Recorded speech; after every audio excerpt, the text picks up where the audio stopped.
Hello again, Charlie Stevens here.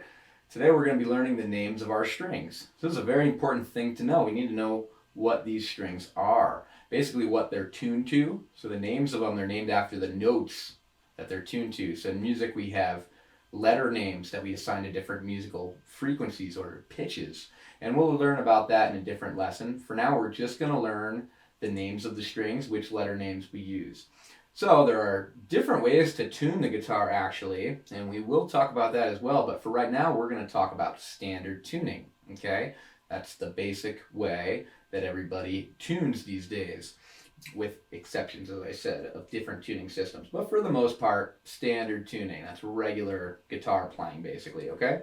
So the first thing we need to learn is the numbers of the strings. They do have letter names that associate their musical pitches, as I was saying earlier, but they also are numbered. So the first string is actually this one, this skinniest one way down here, close to our toes. So I always thought this was kind of silly because I would look down and I'd see this one first. So I think of this as the first string a lot, okay? But it's not.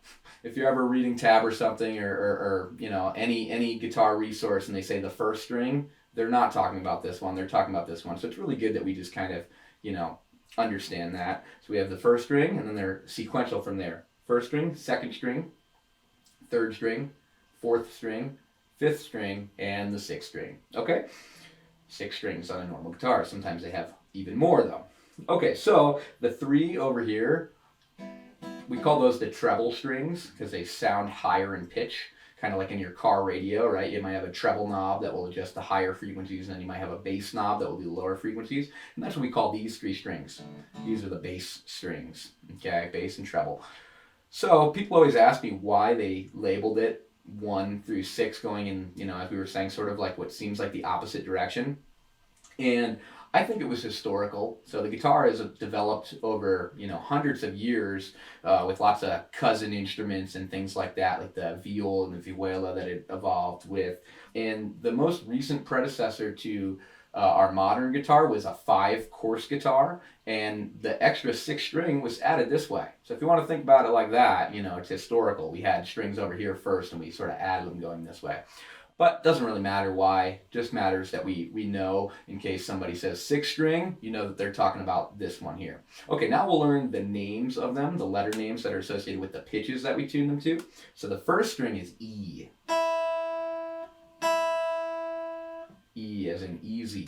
We have B, that's our second string. B as in boy. G as in good for our third string. Our fourth string, that's D as in dog. And then we have our fifth string, that's A as in apple. And then we have our sixth string, that's E. Again, same as this E. Okay, they're 2 octaves apart, but they're both tuned to the note E. Okay, so that's it. So I have little ways to remember this too. So Easter bunny got drunk at Easter. It's a terrible grammar, but that's the way my guitar teacher Andy Buzzy told me to remember this when I was first learning guitar, and that always stuck. He told me that one day, and it's been in my brain ever since. Easter bunny got drunk at Easter. Now when I work with children, I say Easter bunny got donuts at Easter. So I'm not sure what age group you're watching this, but if you're in the younger group, please ignore the first thing I said. It's Easter bunny got donuts. But if you're, you know, 12 or older, you can use the first way. There's actually a lot of different ways to remember this. I would encourage you to even come up with your own for these. These are called acrostic sentences, by the way, when you take a bunch of letters and you put words to them to form a sentence. So that's an example of an acrostic sentence. We could do an acrostic sentence starting on the 6th string, going to the 1st string. I have a really cool one for that, which I like, but be careful with this because I don't want you to get confused. The reason I showed you the first way first is because it follows the numberings of the strings as well, right? But just for fun, I'm going to show you one that goes backwards, starts at the 6th string and goes this way. Eddie ate dynamite. Goodbye, Eddie. Okay? I think that one's kind of fun too. So it might be good to know them both directions. You definitely want to be able to do that in your mind. If you're thinking this way, you want to be able to say E, A, D, G, B, E. And you also want to be able to go E, B, G, D, A, E. Okay, so I can do that really fast because I've practiced that, and that's what you should be able to do as well. So that's really where this starts. In this course, I'm going to tell you the numbers of the frets that we might need. I'm going to tell you either the number of the string or the name of the string. So this is really crucial to being able to communicate and follow along with these lessons. So please practice that, maybe even write them down on a piece of paper to help memory retention, or any technique that you think would help you remember this.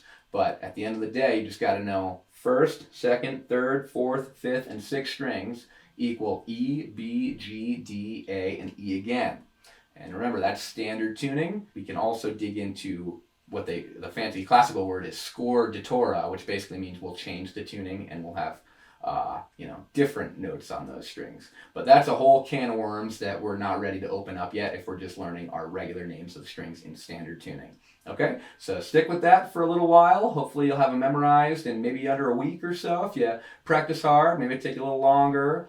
You'll have to be the deciding factor in that, but crucial skill in moving forward with this series. So please practice that, and I look forward to seeing you in the next lesson.